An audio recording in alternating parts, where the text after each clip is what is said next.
I collected data from a large set of polls that I put out, and I will use them to get the average ranking of every track in Mario Kart 8 Deluxe. If this video does well, I will do another one of these for all the Booster Course Pass tracks when the time comes. If you do enjoy this video, please consider subscribing, as it did take a lot of time and effort, and let me know in the comments which track you like or dislike more than the average person does. With all of that said, let's get into y'all's ranking of all the tracks in Mario Kart 8 Deluxe. When I tried to find out the worst track in this game, the overwhelming majority said Toad Circuit, which I mean sure, but I am sticking to the base game for this video, so I'll be moving on to the second worst, that being Bone Dry Dunes. The thing about this though is that in the ocean of defenders for this track, there is absolutely no justification for why it was the worst in the game. It just placed low in the popularity polls as well as placing top in the worst track voting. I'm guessing it's just the odd layout combined with the red desert not being the most visually appealing thing. This track is enjoyed by a lot of people however, because of the Dry Bones and Dry Bowser theming, plus the new designs, unique layout, and difficulty. 47. N64 Toad's Turnpike. It is figure 8 circuit but with cars. It is very slow paced and the difficulty has been taken away from this track, with the course being widened and the cars being downscaled, slow, and almost lifeless. 46. Excitebike Arena. I'm not gonna lie, this one surprised me, but I can see why this track is ranked so low. It's a long oval with nothing but ramps and mud. On the other side of things, some people enjoy the tricking and the music however.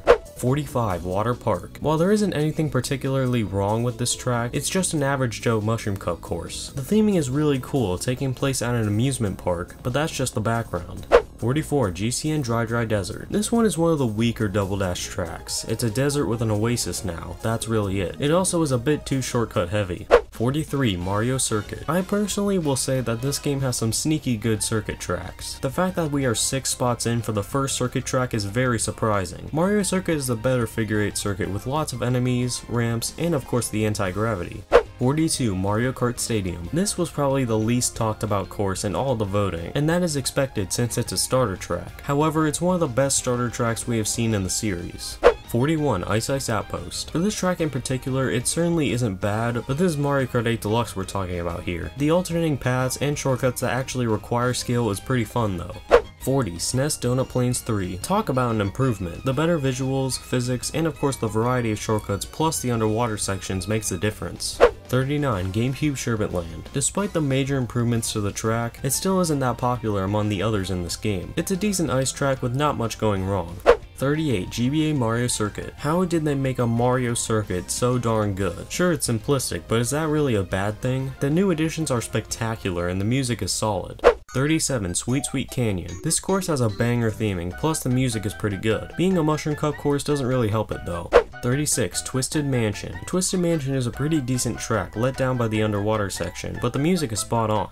35. GCN Baby Park. I mean, y'all in the comments weren't lying that I was a troll, because many people genuinely despise this track. I do agree with a lot of people saying that the Double Dash version is the best though. 34. Animal Crossing. This one is a bit lower than I expected, however it does fit with the theme on pretty flat tracks not getting that much love. Plus, you have to play the games to get the full appreciation for this track. 33. Wii Moo Moo Meadows. This course is absolutely hard carried by nostalgia, but the track is just flat out charming regardless. It's almost soothing to play, and with the new glider section, the ending is much better than it used to be. 32. 3DS DK Jungle. It seems like all the work for this course didn't even land this track in the better half of the list. It certainly isn't bad though, with great music, and of course the Donkey Kong Country Returns references left and right. 31. DS Cheep Cheep Beach. This one is a really good remake. The visuals and music in particular are much improved. 30. Dolphin Shoals. This is very shocking to me. I thought for sure it was going to be much higher on the list, but I guess not. We all know the amazing music, and the track surprisingly uses many new and creative ideas to make this one fun. 29. Rainbow Road. Welcome to Ice Outpost in space. It's kinda split. Some people think this one is the best in the game, while others say, yeah, it exists. 28. SNES Rainbow Road. For this one, it really depends whether you like simple tracks or not. At least there's space to drive on the track now. 27. GBA Cheese Land. And if you thought people were divided on Wii U Rainbow Road, then just listen about this track. We all know it's a bagging track with the shortcuts at the end, but some people are more fans of that than others. 26. Thwomp Ruins. It's pretty cool to get a track based on Thwomps, and the showcasing the anti-gravity to drive on walls is nice. However, the visuals are kinda bland. 25. N64 Royal Raceway. I actually didn't know that this one was a fan favorite. The cherry blossoms are a really great added touch, and this course fits the driving mechanics of Mario Kart 8 Deluxe perfectly. 24. Super Bell Subway. The many ways you can navigate the subway is really cool, plus the subway trains provide the challenge that Toad's Turnpike never had. 23. DS Wario Stadium. The new additions do wonders for this course. The jumps being trickable, as well as the new anti-gravity, underwater, and gliding sections are great in particular. 22. Wii Wario's Gold Mine. Unlike me, people think this is a good retro track and I respect it. The course overall is pretty decent, improving on the Wii version. 21. Wii Grumble Volcano. Speaking of Wii tracks, Grumble Volcano comes in right after it. The fact that the track grumbles and crumbles into the lava adds this really intense feeling that makes it all the more fun. 20. Dragon Driftway. This is another split one. A lot of people love the Gobblegut design and the Chinese theme, but others criticize this track for the lack of gameplay value to unpack. We can all agree that it's a 200cc track though. 19. N64 Yoshi Valley. This is a great track, but there's only one fast path. It's pretty confusing, even the blue shells don't know where to go sometimes. 18. 3DS Piranha Plant Slide. Is something really underrated when everyone says it's underrated? That's the question. I would add to this segment, but that's really all everyone said for this one. 17. Hyrule Circuit. The overall vibes for this track are electrifying. The music rocks, the theming is spot on, and it can be lots of fun. 16. Toad Harbor. This right here is one of the reasons why I did this project. I had no idea that this was a love track among the community. The San Francisco landscape is pretty cool, combined with the many split paths. 15. 3DS Neo Bowser City. This track, at 15. You know, a lot of tracks that I don't enjoy happen to share a particular theme. That is, being unique in layout, making the course difficult. This is seen in tracks like Bone Dry Dunes, Ice Outpost, Piranha Plant Slide, and the track itself, Neo Bowser City. But maybe I'm in the wrong here. Maybe it's just a skill issue and I need to accept them. Alright, I'll make a deal. When we get a Bowser's Castle remake, then all is forgiven for this track in specific. I'll still continue to not like the others though.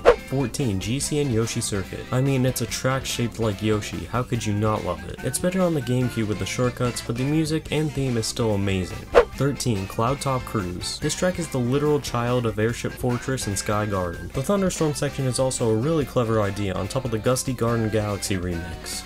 12. Bowser's Castle. The anti-gravity was executed very well in this track. The added obstacles such as the fire bars, wrecking balls, and of course the giant Bowser statue can really keep you on your toes. 11. Shy Guy Falls. Rushing up and down a waterfall. That's all that really needs to be said. Number 10. Electrodrome. This course is pretty much based on anti-gravity, and they did a pretty good job. It's hard not to bop along to the music as well. 9. Wild Woods. This was the most shocking placement on the list for me. For some reason I thought people viewed this track as pretty boring, and I enjoyed it more than the average person. But no, I actually underappreciated it apparently. Number 8. 3DS Music Park. The ways you can interact with the instruments is really cool. Also, the long drifts and all the stuff going on are spectacular. 7. DS Tick-Tock Clock. The track looks phenomenal, and the clock hands that you can trick off are pretty fun. 6. Mute City. It's hard not to love the dynamic of constant going faster of this track. Plus, that music is hard not to love. 5. Sunshine Airport. You know that if a track has anything to do with Super Mario Sunshine, then the people are going to love it. The fact that you can take off and land with the airplanes is the cherry on top. Number 4. N64 Rainbow Road. You could argue that it's too short, but it's better than being 5 minutes at least. The music is on par with the original, and the overall vibes are great. Number 3. GBA Ribbon Road. I foresaw this track coming in towards the lower half of the top 10 or even the teens, but it gets a well-deserved number 3 on the list. They turned a GBA track into something so much better. The wavy ribbons and the satisfying layout can make this one pretty fun. Number 2. Big Blue. This track just screams epic. They turned Mute City into a one-lap masterpiece with some added shortcuts that you can jump from platform to platform with. Number 1. Mount Wario. You knew before clicking on this video that Mount Wario was going to be number 1. A one-lap adventure throughout the mountain is certainly a fan favorite. The fact that you can jump out of a plane to start the journey is the cherry on top. And guys, that's it. Thank you so much for watching, I hope you enjoyed, and I will see y'all in the next one. Have a good one.